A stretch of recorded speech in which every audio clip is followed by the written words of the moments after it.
Hey guys, মই গৈছিলোঁ এজন দাদাক লগ কৰিব। তাত গৈ দেখা পালোঁ যে এখন অত্যাধুনিক নতুন ফাৰ্ম, নতুন প্ৰজন্মৰ কাৰণে ছিষ্টেমটো আহিছে। মানে ইয়াতে কষ্ট নোহোৱাকৈ ৰেগিং নকৰাকৈ ফাৰ্মখন কেনেকৈ উন্নত কৰিব পাৰি, তাকে বুলি মই ভিডিঅ'টো বনালোঁ। আহকচোন ভিডিঅ'টো আৰম্ভ কৰোঁ। এয়া নেটৰ চাঙৰ ফাৰ্ম বনাইছে, এয়া অটো ডিংকাৰ হৈছে। তাত নেট এইবিলাক এইটো সৰুতে পোৱালিটোৰ কাৰণে ৰাখিছে আৰু বৰ্ডিং বনাই।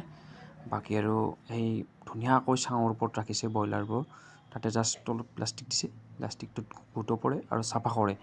ইমান সুন্দৰ ৰাখিছে। 30 দিনতে মিনিমাম 1400 মান আছে আৰু 1500 মান আছে ওজনটো। একদম মানে বহুত মজা হৈছে কামটো, বহুত ভালো লাগিছে। এইটো মানে ছিষ্টেমত ফাৰ্ম বনালে ব্ৰইলাৰৰ আমি লাভজনক হ'ব পাৰিম আৰু আমি বহুত উন্নত ফলত যাব পাৰিম। আমি আগুৱাই আৰু ইনকামৰ পথটো বেছি ভাল হ'ব যেন মই ভাবিছোঁ। আৰু নেটটো গুৱাহাটীত এভেইলেবল পায়, তাৰ পৰা ল'ব আৰু আদাবাৰীৰ পৰা। আৰু ময়ো ভাবিছোঁ ভৱিষ্যতত কিবা কৰি বস্তুখিনি যোগাৰ কৰিম আৰু উন্নত ফলত যাব পাৰিম বুলি আশা কৰিছোঁ। আৰু ভিডিঅ'টো চাই আপোনালোকে কেনেকুৱা পালে, কি পালে ক'ব। Thank you. মানে ভিডিঅ'টো বহুত ইণ্টাৰেষ্টিং হৈছে, আপোনালোকে আগবাঢ়ি যাওক। Thank U.